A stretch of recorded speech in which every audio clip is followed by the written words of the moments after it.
This is CNC World, a new perspective. Unlike the small town in Spain, the Kenyan government is doubling efforts to provide its poor citizens with better living conditions to create a more urban environment. Kenya's main focus is to urbanize these cities at a fast rate and to put more investment in the housing projects to alleviate poverty.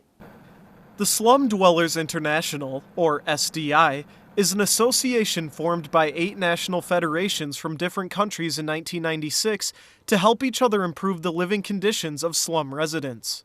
To mark World Poverty Day, Sheila Patel, the chair of the board of Slum Dwellers International, told CNC in an exclusive interview that many cities in developing countries aren't able to accommodate more poor people within the city. Patel said this may cause divisions, leading to what would be called formal city and informal city as urbanization continues to grow rapidly.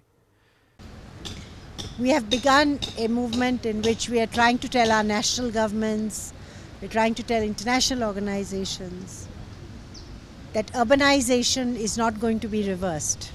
And now, 2 years ago, it was very clear that the world was urban. And in the next 5 to 10 years, more than 50% in most of our countries are going to live in cities. SDI called for full involvement of slum dwellers to change the way cities are being formed. This can be done through organized communities becoming part of the national and city strategy to address poverty. Although SDI is in 33 countries in Asia, Latin America, and Africa, their main focus is on Africa, as it is urbanizing at the fastest rate. Using Nairobi as an example, over 60% of the population in the city are living in slums. Patel called for more investments in the informal settlement to alleviate poverty. When you live in cities, if you don't have a safe place to stay, and you don't have access to water, sanitation, electricity, then you cannot get out of poverty. Because it's like you're putting your investments in a leaky bucket. So we're saying that governments have to support investments in these areas. In a bid to make a difference in the slum and improve the living conditions, SDI, together with the Nairobi City Council, educated residents of 7 slums in East Nairobi on how to make cheaper and better houses in the same small areas. CNC correspondent Ruth Baru visited the Kambi Moto slum, where successful projects are leading to better housing.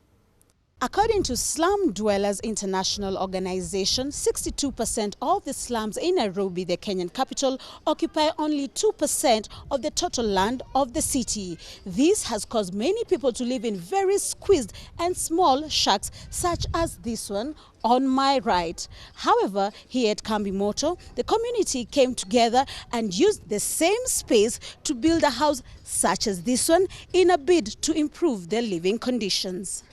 As one walks through what would be called the streets of Kambi Moto, the cleanliness and no litter draws attention, as this area is in the middle of a slum.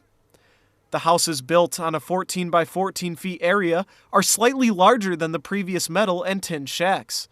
These houses are made of stones, sand, and cement. They are not only self-contained within a toilet and bathroom, but also have the most important utilities of electricity and water, which are not common in slums. Michael Njaguna, one of the residents and leaders of Kambi Moto, told CNC that it is not an easy project. This project, together with the help of various NGOs, has taken around 7 or 8 years.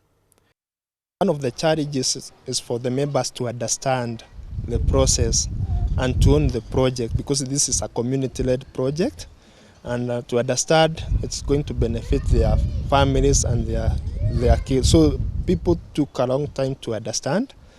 The residents were also required to volunteer services to cut costs that would be used to hire people for the work of building.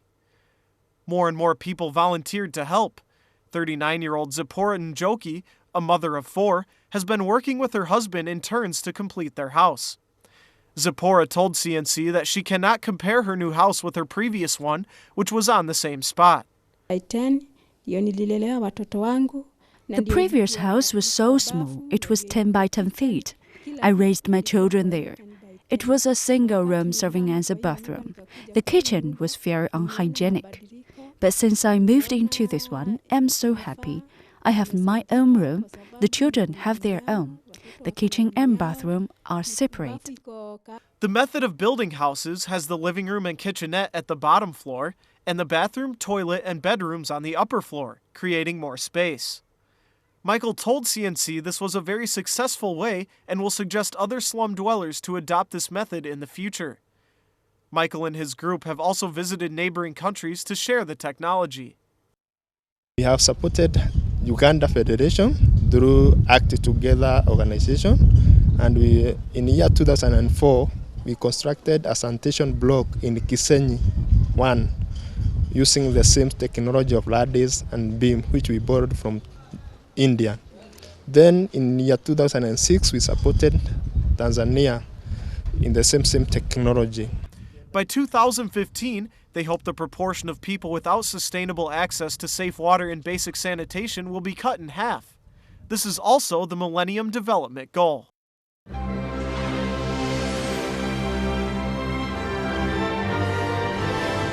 This is CNC World, a new perspective.